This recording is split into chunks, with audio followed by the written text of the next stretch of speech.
After a bit of a hiatus, we are back with another edition of the Ariel Chronicles.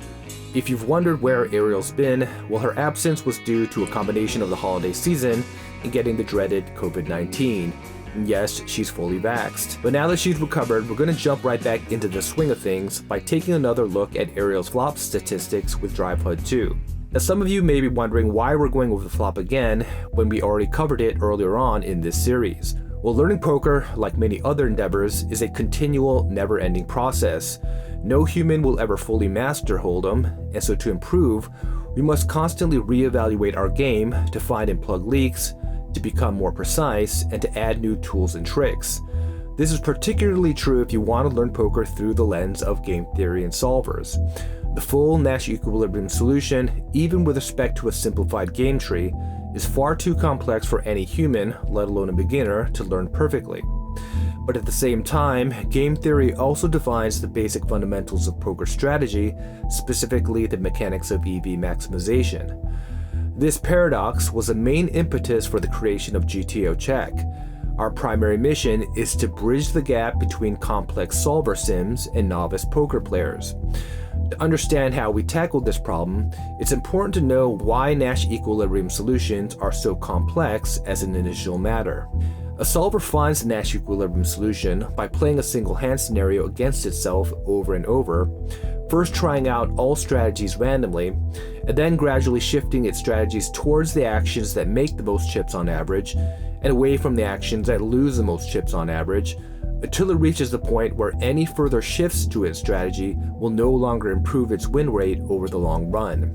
Because the solver is playing against itself, it knows the exact range and strategy of its opponent in every single node of the game tree. So, for example, if when playing as the in-position player, the solver decides to bet half pot, when playing as the out-of-position player, the solver knows the exact combos by weight that are taking this action.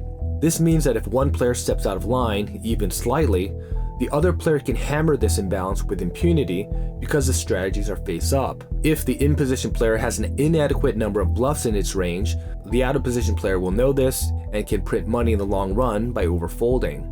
Accordingly, in addition to solvers finding the plays that fundamentally win the most money, in order to avoid being exploited, the solver strategy must also be perfectly balanced and extremely complex and disguised, providing for ample board and range coverage on virtually every street and in every node. However, our real-life opponents don't know our exact range or our exact strategy. And of course, we aren't playing the exact same hand over and over again, and humans don't have perfect recall or the ability to process vast amounts of information in a split second. In other words, the capacity of our human opponents to exploit us is not even remotely close to the ability of the solver to exploit itself. So the level of complexity that the solver layers on to its fundamental strategy to disguise its hand is simply not necessary when it comes to our real-life opponents. Now obviously this doesn't mean that we don't have to worry about disguising our strategies at all. We can't, for example, just play aggressively with nuts and play passively with everything else, because even the most basic beginners will soon be able to figure out what we're doing and adjust. But the level of complexity that we're required to weave into our game to prevent our opponents from locking onto what we're doing is much, much lower compared to the solver.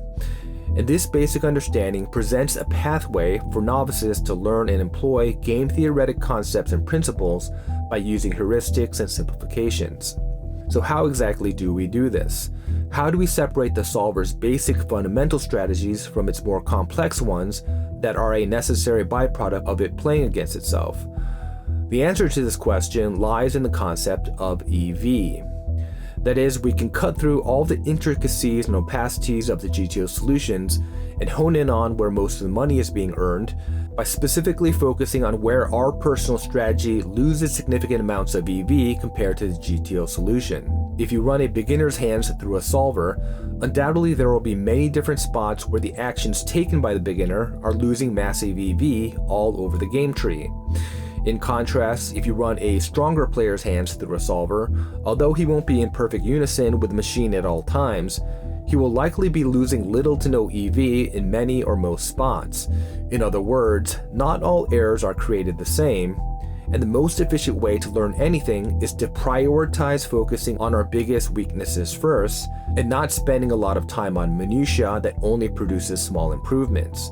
And we can use EV as the measuring stick to assess the degree of our errors.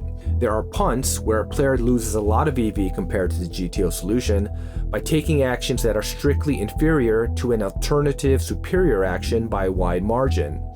Correcting these types of mistakes is low-hanging fruit that even beginners can quickly identify by using a solver. Then there are minor errors, where the player takes an action which isn't the best one, but doesn't lose much EV compared to the optimal action.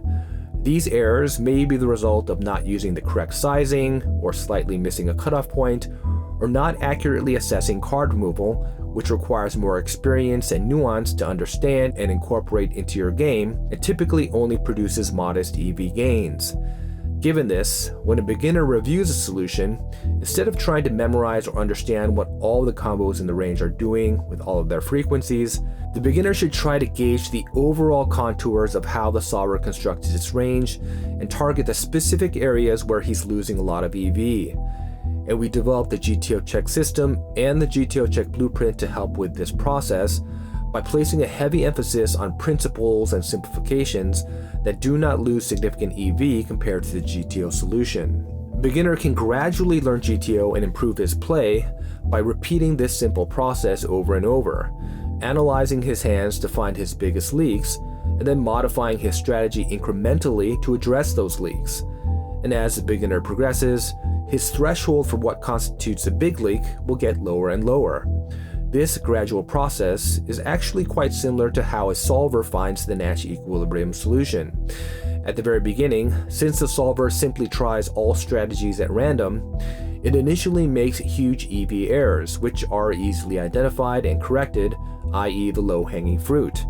But as the simulation progresses and the solver's strategy improves, the amount of EV it captures becomes more and more marginal. To draw an analogy, you can envision our proposed method of learning for Ariel akin to building a pyramid. As a foundation, we created a very basic game plan that focused primarily on the overall contours of most GTO strategies, which basically revolves around trying to play big pots with strong hands, small pots with medium hands, and then throwing in some bluffs for balance. However, this strategy is not very sophisticated and can be exploited by an aware opponent. So as Ariel progresses, our goal is to add new layers on top of her foundation, which will make her strategy more complex and less exploitable. And along with the HUD, we'll use the metric of EV to guide where to direct our focus. For now, we're not going to be worried about all the complexity that's built into every sim, or all the fancy moves that elite players make. We can ignore these things without losing a lot of EV in most situations, because many of the advanced high-level moves that make a strategy very complex will be mixed, meaning that there will be multiple actions that have equal EV, including, usually, actions that are in alignment with a more basic strategy that can be easily replicated by a novice. So we're just going to build Ariel's pyramid brick by brick, only layering on incremental complexity to the extent her refined strategy is still simple enough for her to execute.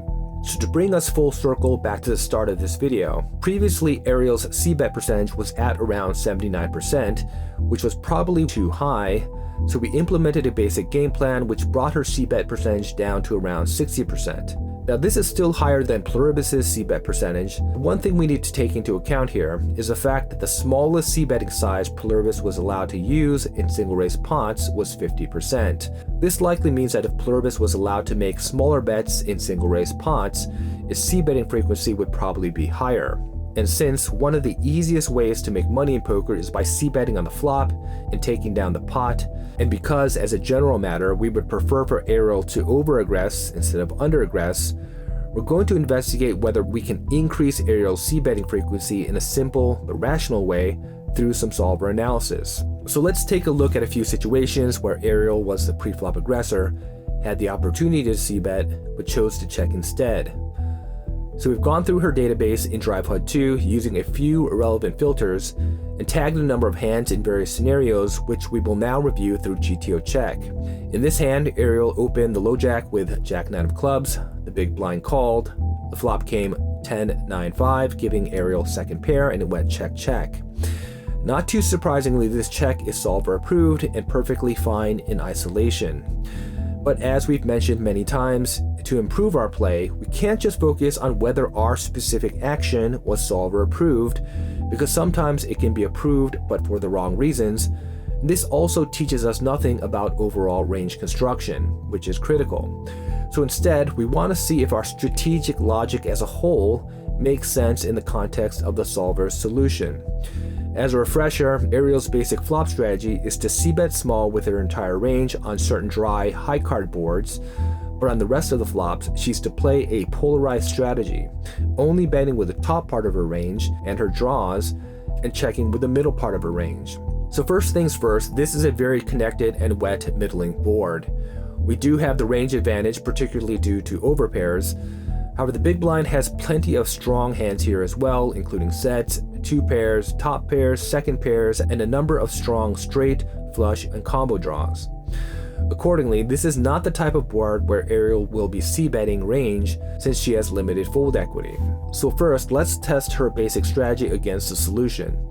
If we bucket all of her overpairs plus, and also throw in her stronger top pairs, we see that most of these combos are betting with a very low EV regret for a 50 to 75% pot bet.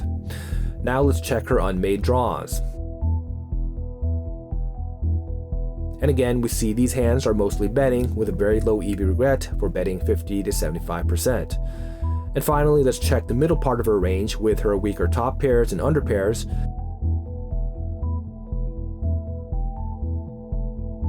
which we see are mostly checking with a very low EV regret for check. So overall, Ariel's very basic heuristic appears to be relatively consistent with GTO from an EV perspective. This means that if she plays against a balanced opponent, this very simple strategy will not lose much in expectation compared to a more complex, refined strategy. What happens if she plays against someone that isn't following GTO, or someone that's able to adjust to take advantage of the imbalances that Ariel may have? For example, if an opponent recognizes that her check-back range is weak, he could overprobe turns and probably print money.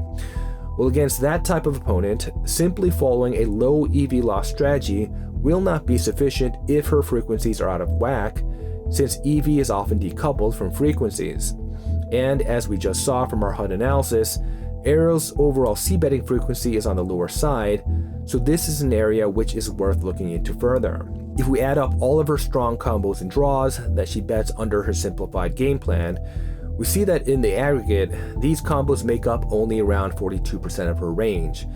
However, overall, since she had the range advantage on this board and is in position, the optimal c-betting frequency is over 60%. This means that if we want to bolster Ariel's c-betting frequency, which we do, we're going to have to pull some c-bets from the middle part of her range, which she previously was checking in full. So how are we going to go about doing this when this GTO strategy is extremely complex and cannot be perfectly executed by even the most advanced player? Well, obviously we can't simply bet all of these mid-strength hands, because that would mean we're basically betting range, which, as we've established, we shouldn't be doing on this type of board. Is there a logical, rational way we can differentiate among these combos in this bucket without making the strategy too complex for Ariel to implement? To search for some ways to solve this dilemma, let's start out by taking another look at Ariel's specific combo, Jack-9 suited. One observation to note is that Jack-9 of diamonds and hearts are nearly checking it full, whereas Jack-9 of clubs, although doing a lot of checking, also does a significant amount of betting. And when we take a look at Queen-9 suited, King-9 suited, and Ace-9 suited, we see the same pattern emerge. What about these lower pocket pairs? Well, when we take a look at pocket eights, we see that pocket eights with a spade are doing some betting, whereas the rest of the pocket eights are basically checking in full. And this same pattern repeats for pocket sevens, sixes, fours, and threes. As you've probably surmised, the pattern we're seeing here is that combos with the backdoor flush draw, whether it be two clubs or one spade, are playing more aggressively. And this differentiation makes total logical sense.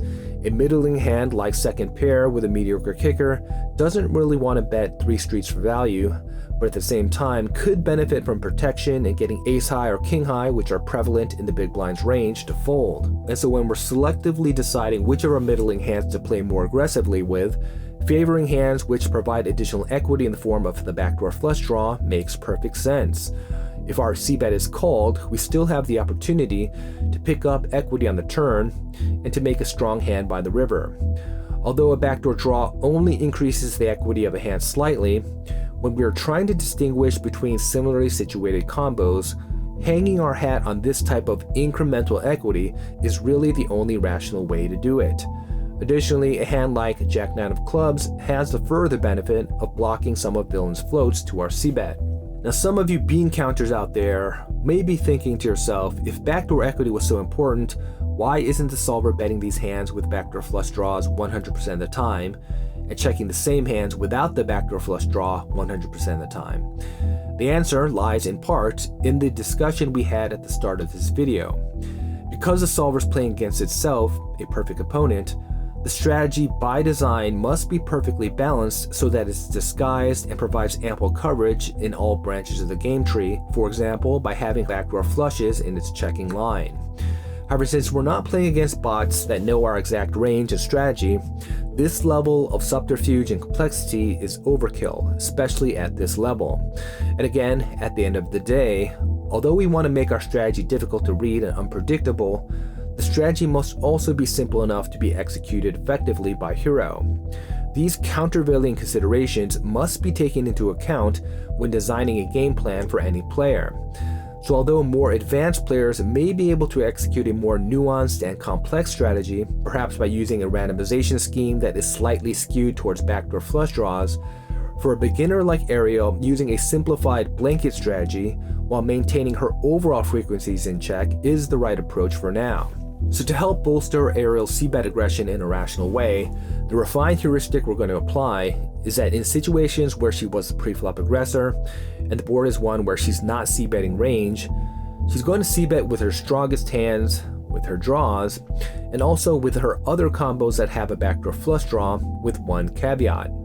She will continue to use the polarized betting strategy in single raise pots against an in-position cold caller. As we've discussed previously, in these spots, the solver typically does a lot of checking because the caller's range should be much tighter, so betting all backdoor flush draws will cause her to way over-aggress in this particular scenario. To further validate our heuristic, let's take a look at a couple of other examples. In this hand, the low jack opened, Ariel 3-bet with king 10 of clubs, and the low jack called. The flop came 7-6-4 and both players checked. So again, this check by Ariel is solver approved. This board texture obviously doesn't favor her range, as her opponent's range as a 3-bet caller is much more centered around these middling cards. On the other hand, Ariel still has the overall range advantage due to her overpairs, and the low jack has plenty of high cards in his range that will auto-fold to any bet. So although we don't want to c-bet range, we still want to c-bet a healthy percentage. And so let's test out our new heuristic by filtering for combos with a backdoor flush draw. When we do this, we see that these combos are betting over 70% of the time, with a very low EV regret for a 50 or a 75% pot bet. In contrast, when we create a bucket with the same hands but without any draws, we see that this bucket bets only around 45% of the time, and there is no single action with very low EV regret. If we further refine this bucket to only include hands worse than top pair, we see that these combos bet even less, with a low EV regret for checking. Now we should note here as a caveat that not all solutions will neatly follow the results of this hand and the last hand, where we were able to create very simplified, broad buckets with low EV regret. There will be exceptions and outliers in most sims, which are attributable to the complexity that the solver needs to employ to avoid being exploitable against itself. For example, sometimes hands with backdoor equity will actually be played more passively compared to the same hands without backdoor equity. How should we think about these type of exceptions? Well, to explore further, let's take a look at a blind versus blind spot where the ranges are very wide, which makes bucketing more difficult. In this hand, Ariel raised 7-8 of diamonds from the small blind and the big blind called. The flop was deuce 8-6, a lower connected board where Ariel will not be c-betting range. So with her top pair, we kick her, she checked in accordance with her original strategy.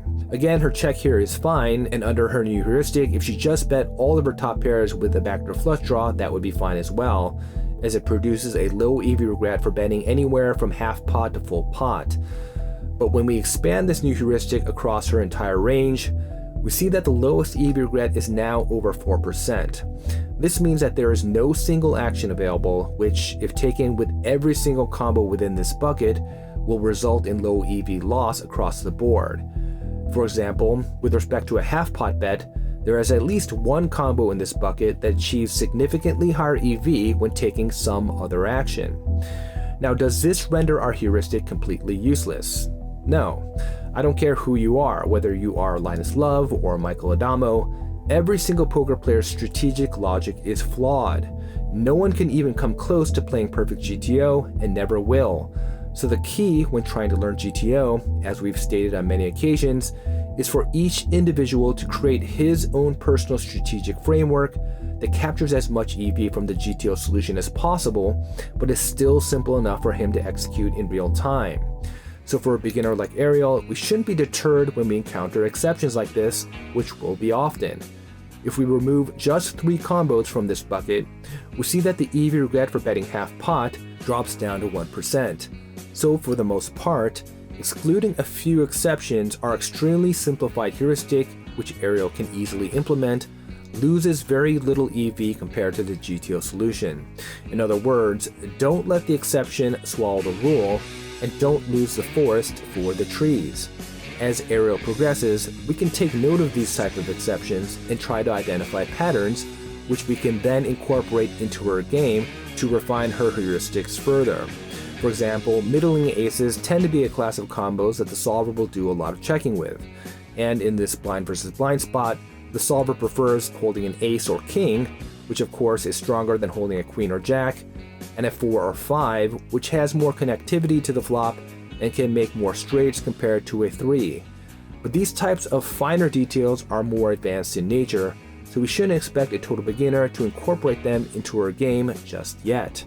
So that's the video for today. Thanks for watching, and until next time, stay balanced.